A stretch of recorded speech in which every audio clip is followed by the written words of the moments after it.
شروع اللہ کے نام سے جو بڑا مہربان اور نہایت رحم کرنے والا ہے۔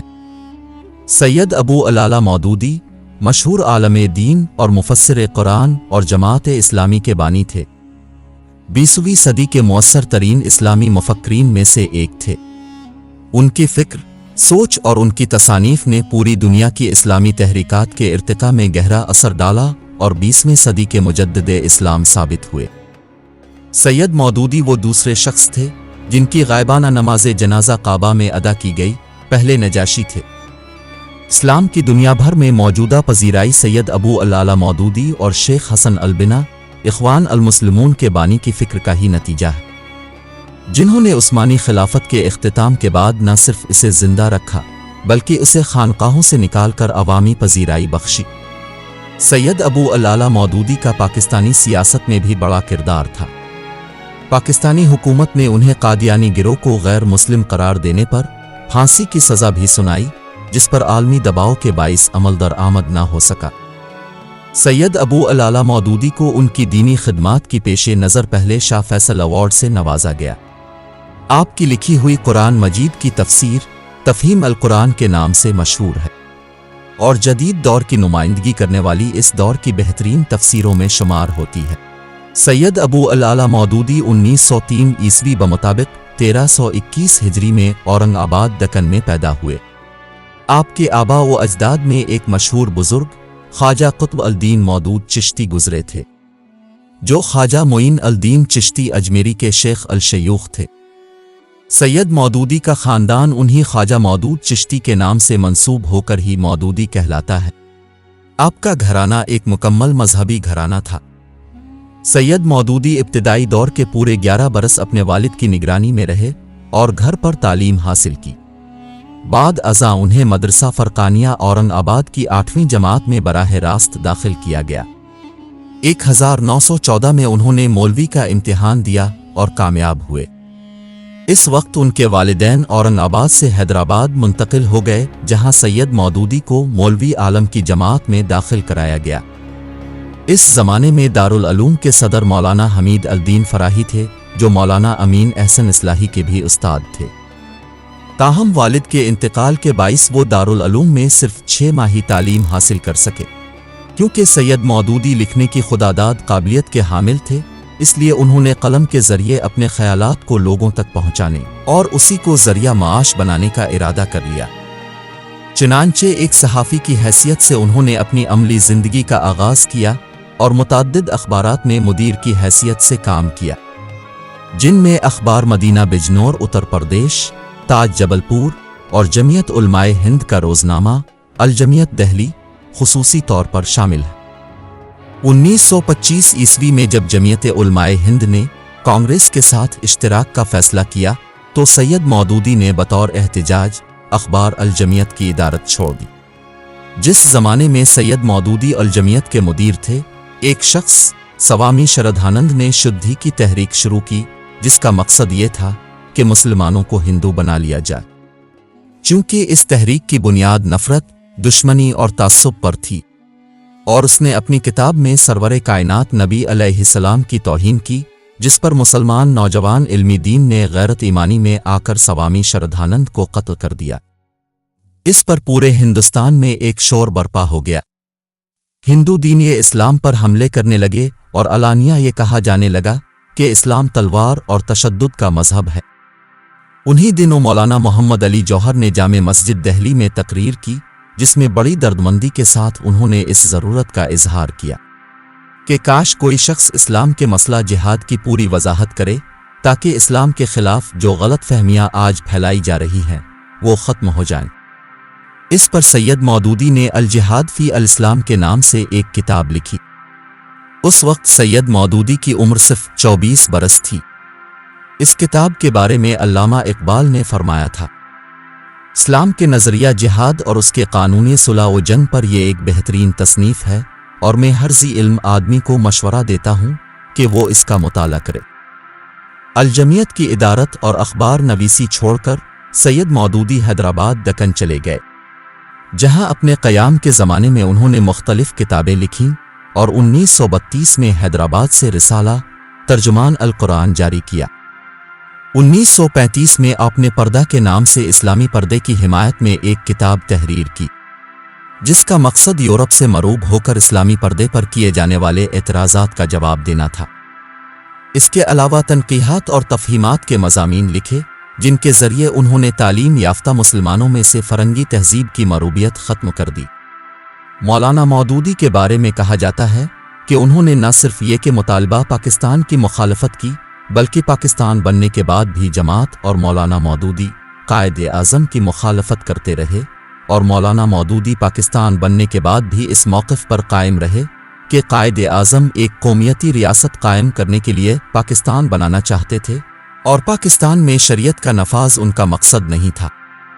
اس حوالے سے بطور دلیل درج ذیل اقتباسات پیش کیے جاتے ہیں۔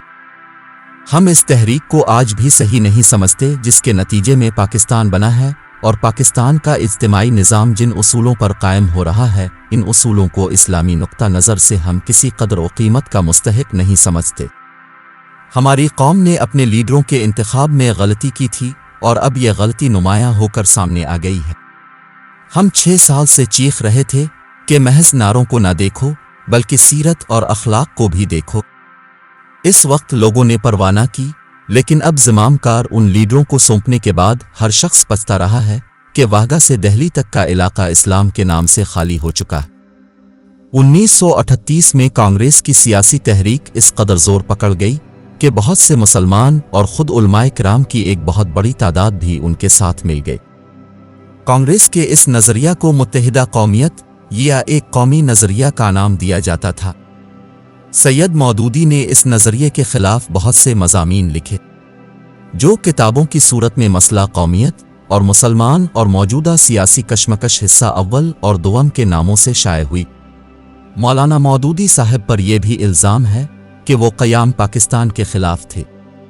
اپنے ایک کتابچے میں لکھتے ہیں کہ پس جو لوگ یہ گمان کرتے ہیں کہ مسلم اکثریت کے علاقے ہندو اکثریت کے تسلط سے آزاد ہو جائیں، اس کے نتیجہ میں جو کچھ حاصل ہوگا وہ صرف مسلمانوں کی کافرانہ حکومت ہوگی۔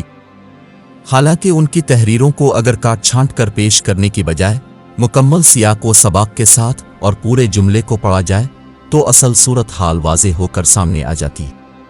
چونکہ تحریک پاکستان کی بنیاد 2 قومی نظریہ پر تھی، اس تصور کو پیش کرنے، اسے نکھارنے اور فروغ دینے میں سید مودودی کی تحریرات کا حصہ تھا۔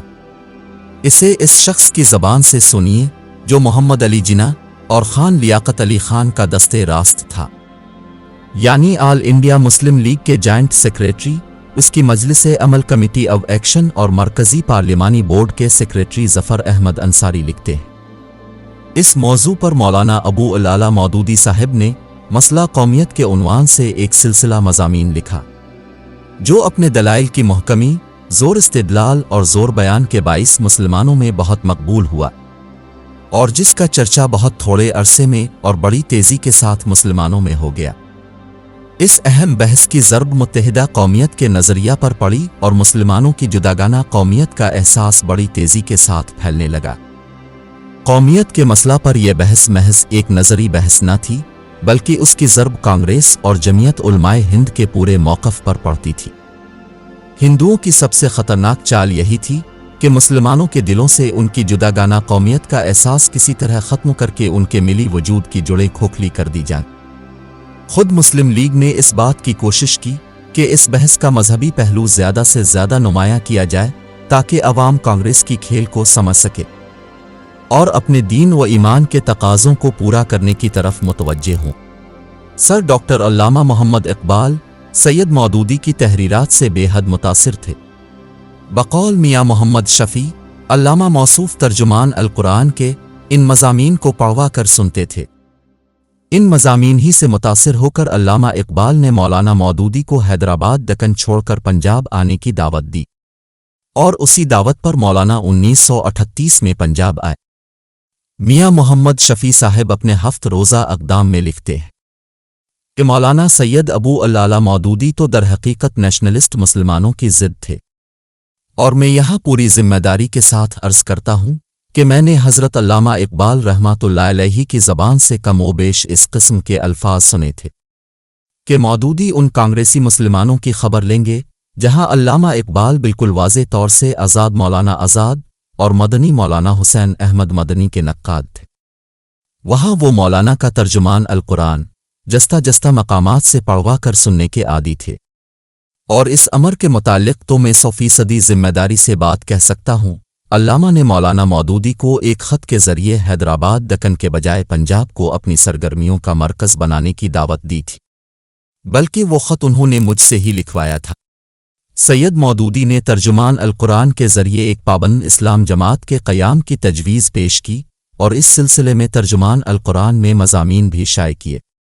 جو لوگ اس تجویز سے اتفاق رکھتے تھے وہ 26 اگست 1941 کو لاہور میں جمع ہوئے اور جماعت اسلامی قائم کی گئی۔ جس وقت جماعت اسلامی قائم ہوئی تو اس میں پورے ہندوستان میں سے صرف 75 آدمی شامل ہوئے تھے۔ اس اجتماع میں سید مودودی کو جماعت کا سربراہ منتخب کیا گیا۔ تقسیم ہند کے بعد سید مودودی پاکستان آ گئے۔ پاکستان میں قائد اعظم کے انتقال کے اگلے ہی ماہ یعنی اکتوبر 1948 میں اسلامی نظام کے نفاذ کے مطالبے پر اب گرفتار ہو گئے۔ گرفتاری سے قبل جماعت کے اخبارات کوثر، جہاں 9 اور روزنامہ تسنیم بھی بند کر دیے گئے۔ سید مودودی کو اسلامی نظام کا مطالبہ اٹھانے کے جرم میں گرفتار کیا گیا تھا، لیکن الزام یہ دھرا گیا کہ وہ جہاد کشمیر کے مخالف تھے۔ قرارداد مقاصد کی منظوری سے قبل اس کا متن بھی مودودی کو ملتان جیل میں دکھایا گیا تھا۔ انہیں 20 ماہ بعد 1950 میں رہائی ملی۔ اپنی پہلی قید و بند کے دوران میں انہوں نے مسئلہ ملکیت زمین مرتب کی، تفہیم القرآن کا مقدمہ لکھا، حدیث کی کتاب ابو داؤد کا انڈیکس تیار کیا، کتاب سود اور اسلام اور جدید معاشی نظریات مکمل کیں۔ 1953 میں سید مودودی نے قادیانی مسئلہ کے نام سے ایک چھوٹی سی کتاب تحریر کی، جس پر انہیں گرفتار کر لیا گیا اور پھر فوجی عدالت کے ذریعے انہیں یہ کتابچہ لکھنے کے جرم میں سزائے موت کا حکم سنا دیا۔ سزائے موت سنانے کے خلاف ملک کے علاوہ عالم اسلام میں بھی شدید رد عمل ہوا، جن میں مصر کی اسلامی جماعت اخوان المسلمون کے رہنما علامہ حسن العزیبی، کابل سے علامہ نور المشائخ المجددی، فلسطین کے مفتی اعظم الحاج محمد الحسینی کے علاوہ الجزائر اور انڈونیشیا کے علماء نے حکومت پاکستان سے رابطہ کر کے سید مودودی کی سزائے موت کے خاتمے کا مطالبہ کیا، جبکہ شام کے دارالحکومت دمشق میں ان کی سزائے موت کے خلاف مظاہرہ کیا گیا۔ بالآخر حکومت نے سزائے موت کو 14 سال سزائے قید میں تبدیل کر دیا، تاہم وہ مزید 2 سال اور 11 ماہ تک زندان میں رہے اور بالآخر عدالت عالیہ کے ایک حکم کے تحت رہا ہوئے۔ 1958 میں مارشل لاء کے نفاذ کی سخت مخالفت کرنے کے بعد اس وقت کے صدر ایوب خان نے سید مودودی کی کتاب ضبط ولادت کو ضبط کر لیا، اور ایوبی دور میں ہی فتنہ انکار حدیث نے سر اٹھایا، اور حکومتی سرپرستی میں ایسا طبقہ سامنے آیا جس کا کہنا تھا کہ اسلام میں حدیث کی کوئی حیثیت نہیں، حتیٰ کہ مغربی پاکستان کی عدالت کے ایک جج نے حدیث کے بارے میں شک ظاہر کرتے ہوئے اسے سند ماننے سے انکار کر دیا۔ اس موقع پر سید مودودی نے اسلام میں حدیث کی بنیادی حیثیت کو دلائل سے ثابت کرتے ہوئے دونوں کو اسلامی قانون کا سرچشمہ قرار دیا۔ انہوں نے فتنہ انکار حدیث کے خلاف اپنے رسالے ترجمان القرآن کا منصب رسالت نمبر بھی شائع کیا۔ مارشل لاء اٹھنے کے بعد اکتوبر 1963 میں سید مودودی نے جماعت اسلامی کا سالانہ جلسہ لاہور میں منعقد کرنے کا فیصلہ کیا۔ ایوب خان کی حکومت نے اس کو روکنے کی پوری کوشش کی اور منٹو پارک کی بجائے بھاٹی دروازے کے باہر تنگ جگہ میں جلسہ کرنے کی اجازت دی۔ بعد ازاں لاؤڈ سپیکر استعمال کرنے کی اجازت دینے سے بھی انکار کر دیا گیا۔ 25 اکتوبر کو جلسہ شروع ہوا۔ سید مودودی نے تقریر شروع ہی کی تھی کہ جلسہ گاہ میں موجود نامعلوم افراد نے فائرنگ شروع کر دی، جس سے جماعت اسلامی کا ایک کارکن جاں بحق ہو گیا، تاہم سید مودودی بچ گئے۔ ایوب خان نے 6 جنوری 1963 کو جماعت اسلامی کو خلاف قانون قرار دے دیا۔ سید مودودی اور جماعت اسلامی کے 65 رہنماؤں کو گرفتار کر کے قید خانوں میں ڈال دیا گیا۔ اس قید کا دورانیہ 9 مہینے رہا، جس کے بعد انہیں عدالت عظمیٰ کے فیصلے پر رہا کر دیا گیا۔ ناظرین گرامی، عظیم مفکر اسلام مولانا سید مودودی آخری عمر میں یعنی